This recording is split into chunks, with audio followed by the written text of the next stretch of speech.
Daily Detroit is brought to you by the community. Support our work at patreon.com/dailydetroit.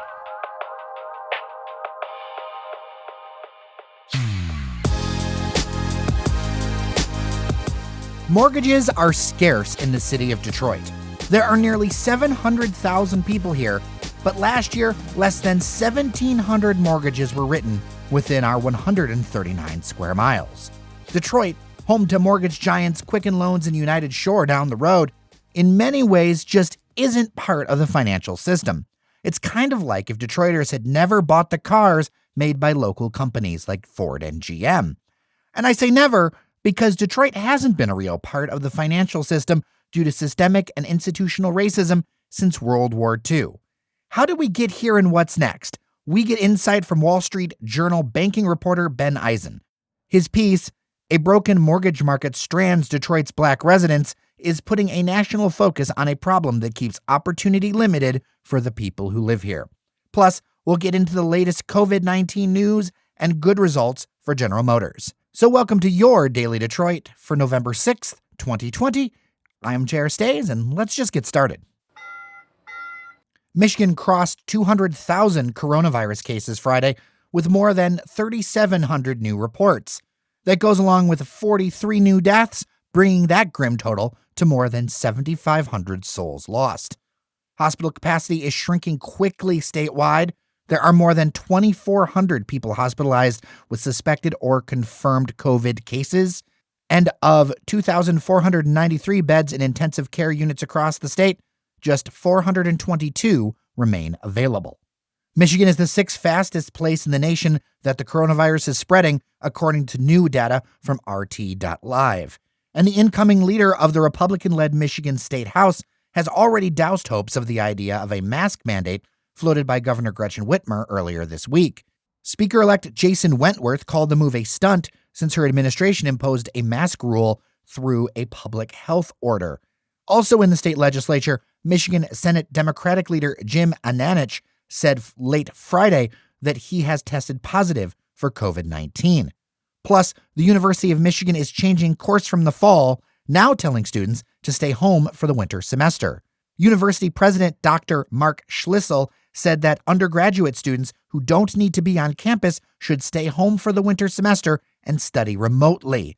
U of M housing will move exclusively to single-room occupancy for those who stay. Ann Arbor is in Washtenaw County, and it's one of the many in the state where the viral spread and case levels are extremely high. And here in Detroit, a Phase 3 vaccine trial is about to get underway at Henry Ford Health System. It will be a site for Johnson & Johnson's clinical research study to evaluate the safety and efficacy of Janssen's investigational COVID-19 vaccine candidate. Janssen is owned by J&J. The Phase 3 randomized, double-blind, placebo-controlled clinical trial will include about 60,000 adults across the country, with a focus on people over 60 years old. There's good news for General Motors. The automaker beat Wall Street expectations in the third quarter thanks to their profitable trucks and SUVs. The adjusted earnings per share was $2.38. It was expected to be $1.38 on pre-tax quarterly profit margins of 15%. GM's North American operations earned more than $4.3 billion in the third quarter, up 44% from last year. This comes despite U.S. sales being down nearly 10%. Earnings for its international operations were just barely above water at $10 million. Although the company declined to give guidance for the rest of the year because of what they called the moving pieces of coronavirus and a potential federal stimulus, they're getting ready for a fourth quarter that will not be as strong as the third.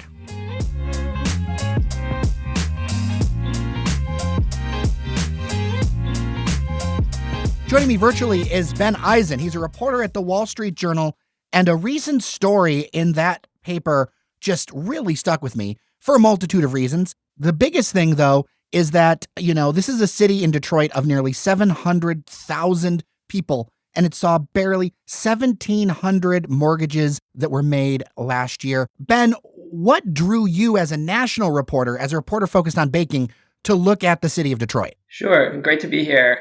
So I'm a banking reporter and I cover large financial institutions. And one of the main things large banks do is they lend money. They lend money for people to buy cars, buy houses, and all sorts of stuff. So one of the sort of blind spots when you look at the mortgage market, and it's been this way for a while, and it's sort of an issue across the country, is just that lenders have a lot of trouble making small mortgages. So these are mortgages that are less than $70,000, less than $50,000. They find it really hard to make money doing it, and there's just sort of a whole host of other issues tied into it.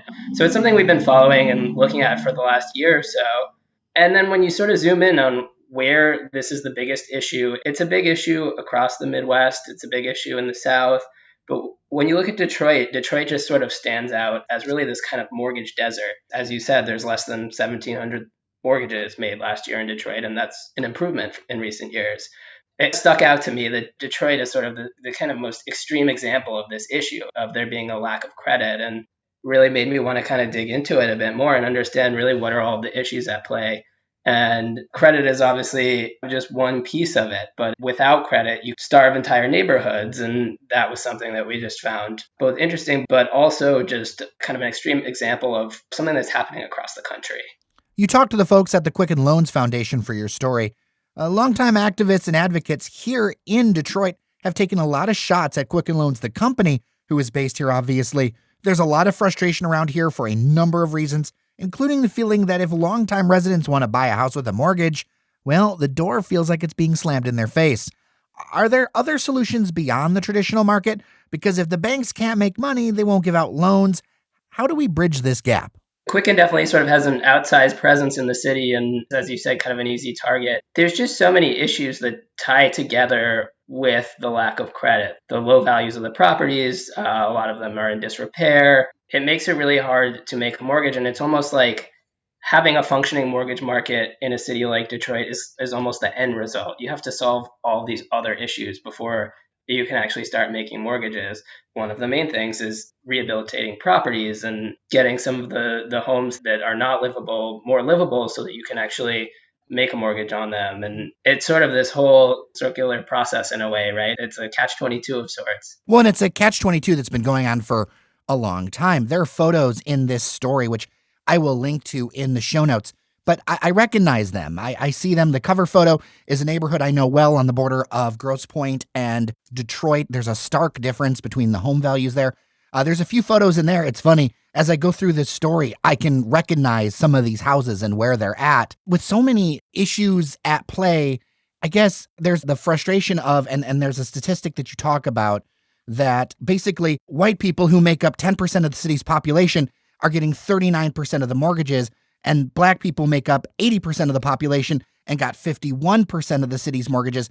It just keeps fueling this like tension between two groups, and it's something that for years has been happening in the city, and there's got to be a way to get out of this logjam somehow. Do you have any idea on that? I think one thing that's sort of interesting about Detroit is because, as you said, this has been an issue for such a long period of time. The city has almost become kind of like a laboratory of like, how do you fix this problem, right? There are tons of people working on fixing it, tons of smart people. And just to take one example, to go back to Quicken Loans, one of the things that they're doing that we talk about it in the story is working with the land bank to basically fix up houses in some of these neighborhoods where there aren't mortgages. Because one of the main issues of basically creating a mortgage market from scratch is that you need to have other mortgages in the neighborhood. Because when you go to buy a house, you want a loan, you want to get it from the bank needs to do an appraisal to make sure the home is worth what you're trying to borrow for it. And they go out and look at other homes in the neighborhood to get an assessment of the value. And they look at other mortgaged homes to do that. And if there are no other mortgaged homes, it makes it very hard to do an appraisal. And the appraisal ends up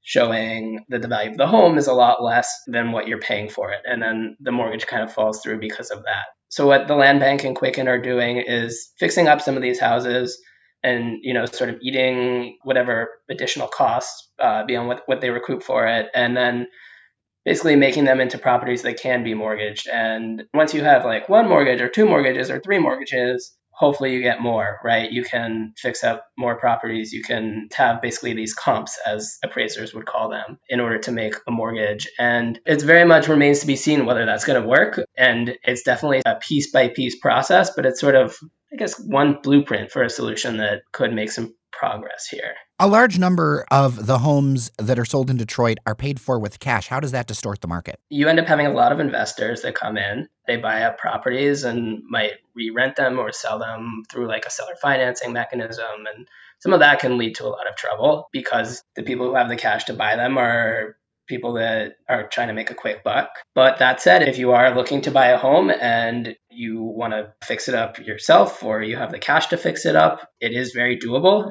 If you have that cash, I spoke to a lot of people that basically bought these very rundown houses from the land bank, which is a place that is selling homes to people who agree to fix them up. It costs a couple $1,000s, but you're going to have to put tens or $100,000 or something like that into fixing up the property. And some people do it themselves as they go, and others have the cash to do it, but it's possible. That said, it's very much kind of flipped on its head from the way most people in most cities consider buying a home. Most people buy a home that either doesn't need any work or doesn't need much work and just get a mortgage to cover that. But it doesn't quite work that way in Detroit. No. One of the stunning graphics in your story shows the mortgages in Detroit from the mid-2000s until now, and Detroit simply did not recover with the number of mortgages after the 2008 crisis. Are we still feeling those after effects of 2008 here? Oh, absolutely, for sure. And I think one interesting thing to note about this graphic is there's a very large amount of mortgages in 2004, 2005, 2006, even 2007. And a lot of that was subprime lending. It was loans that probably should not have been made and made to people who might have ultimately lost their homes.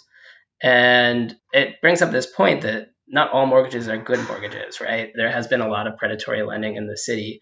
I think if you zoom out further than before the mid-2000s, you end up seeing that really, there never was really quite a functioning mortgage market in Detroit in the same way as there is in other cities. There was always a lot of redlining going back to the Great Depression, which really segregated the city and it pushed a lot of wealth outside the borders, made it difficult for a lot of Black families to get mortgages in the city. And in some ways, the city was never really quite on the tracks of the traditional financial system, dating back to that period of redlining. And that kind of continues on today. It's very much a legacy of redlining, that all of this Black mortgages that we see today. So when you see the kind of jump in mortgages in that pre-financial crisis era, in some ways it was kind of an anomaly.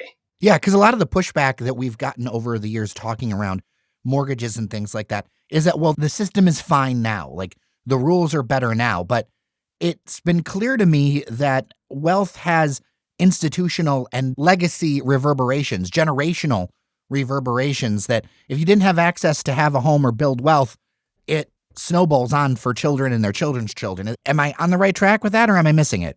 Yeah, I mean, I think that's when people talk about structural racism and sort of the legacy of racist policies of decades past, those policies don't necessarily exist anymore, but the legacy of them has accumulated over time and just makes it very hard. You sort of end up in a situation like you have in Detroit, where inside of the city, it can be very hard to get a mortgage. Outside of the city, in the suburbs that are a lot whiter, it is a lot easier to get a mortgage. And even within some neighborhoods in Detroit where you have seen revitalization, you do see a lot of apartment buildings going up and stuff. It's easier to get a mortgage there than it might be a mile away or a few blocks away. So it really kind of creates these divisions that we still see. And before I let you go, I guess I land with, what can the rest of the nation learn from Detroit and Detroit's experience? I mean, I think one thing that's so interesting about Detroit is that the city has very much recognized all of these problems. I wouldn't want to give the impression that I'm the first person to talk about these issues, right? Like, this has been going on for a very long time. And I think the city is very invested in fixing these problems. And the land bank does a tremendous amount of work trying to offload a lot of these vacant properties to people that are willing to fix them up and live in them and kind of want to help to rebuild some of these neighborhoods piece by piece. So in many ways, Detroit is kind of ahead of the curve. The problems are deeper than most, if not all, their cities that are dealing with these issues, but the city is working on them. Well, Ben Eisen, thank you so much for your time today from the Wall Street Journal. Appreciate you taking a look into this and really getting into a lot of the deeper issues that are happening here. And thank you so much for your time today. Yeah, thank you. It's great.